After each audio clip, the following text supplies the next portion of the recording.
Welcome. Today we're reading the chapter Little Red Cap, of the novel Grimm's Fairy Tales. Now, sit tight and let's get into it. Once upon a time there was a dear little girl who was loved by everyone who looked at her, but most of all by her grandmother, and there was nothing that she would not have given to the child. Once she gave her a little cap of red velvet, which suited her so well that she would never wear anything else, so she was always called Little Red Cap. One day her mother said to her, "Come, Little Red Cap, here is a piece of cake and a bottle of wine. Take them to your grandmother, she is ill and weak, and they will do her good. Set out before it gets hot, and when you are going, walk nicely and quietly and do not run off the path, or you may fall and break the bottle, and then your grandmother will get nothing. And when you go into her room, don't forget to say, 'Good morning,' and don't peep into every corner before you do it." "I will take great care," said Little Red Cap to her mother, and gave her hand on it. The grandmother lived out in the wood, half a league from the village, and just as Little Red Cap entered the wood, a wolf met her. Red Cap did not know what a wicked creature he was, and was not at all afraid of him. "Good day, Little Red Cap," said he. "Thank you kindly, Wolf." "Whither away so early, Little Red Cap?" "To my grandmother's." "What have you got in your apron?" "Cake and wine. Yesterday was baking day, so poor sick grandmother is to have something good, to make her stronger." "Where does your grandmother live, Little Red Cap?"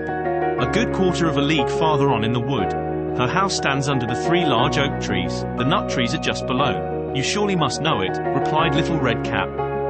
The wolf thought to himself, "What a tender young creature. What a nice plump mouthful, she will be better to eat than the old woman. I must act craftily, so as to catch both." So he walked for a short time by the side of Little Red Cap, and then he said, "See, Little Red Cap, how pretty the flowers are about here, why do you not look round? I believe, too, that you do not hear how sweetly the little birds are singing. You walk gravely along as if you were going to school, while everything else out here in the wood is merry."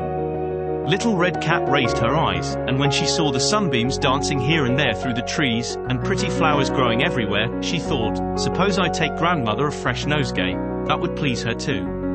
It is so early in the day that I shall still get there in good time," and so she ran from the path into the wood to look for flowers. And whenever she had picked one, she fancied that she saw a still prettier one farther on, and ran after it, and so got deeper and deeper into the wood. Meanwhile the wolf ran straight to the grandmother's house and knocked at the door.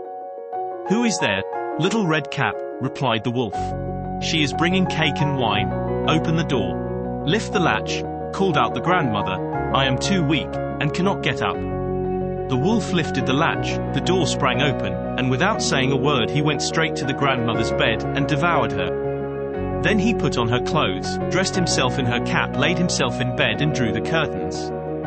Little Red Cap, however, had been running about picking flowers, and when she had gathered so many that she could carry no more, she remembered her grandmother, and set out on the way to her. She was surprised to find the cottage door standing open, and when she went into the room, she had such a strange feeling that she said to herself, "Oh dear, how uneasy I feel today, and at other times I like being with grandmother so much."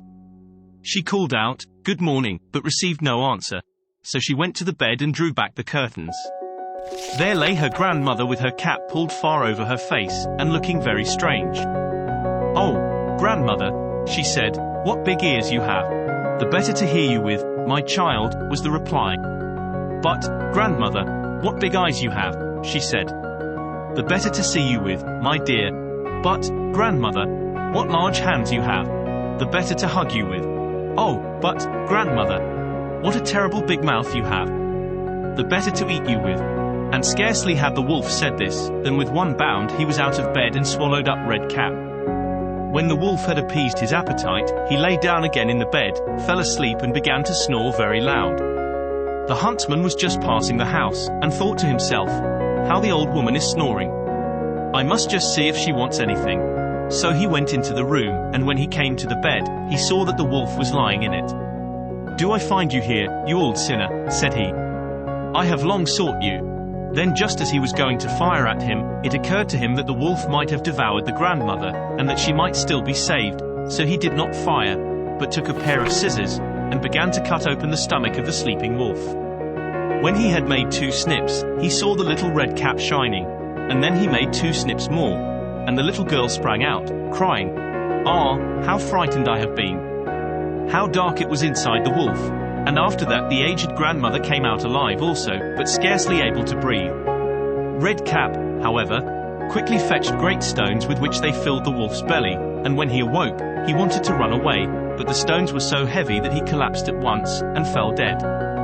Then all three were delighted. The huntsman drew off the wolf's skin and went home with it. The grandmother ate the cake and drank the wine which Red Cap had brought, and revived, but Red Cap thought to herself, "As long as I live, I will never by myself leave the path, to run into the wood, when my mother has forbidden me to do so."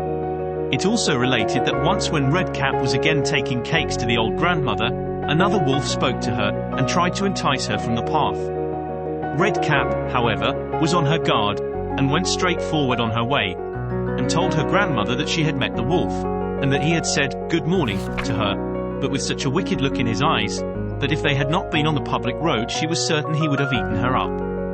"Well," said the grandmother, "we will shut the door, that he may not come in." Soon afterwards the wolf knocked, and cried, "Open the door, grandmother, I am Little Red Cap, and am bringing you some cakes."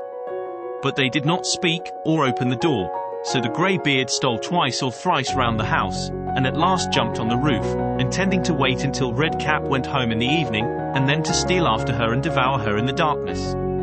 But the grandmother saw what was in his thoughts. In front of the house was a great stone trough, so she said to the child, "Take the pail, Red Cap. I made some sausages yesterday, so carry the water in which I boiled them to the trough." Red Cap carried until the great trough was quite full.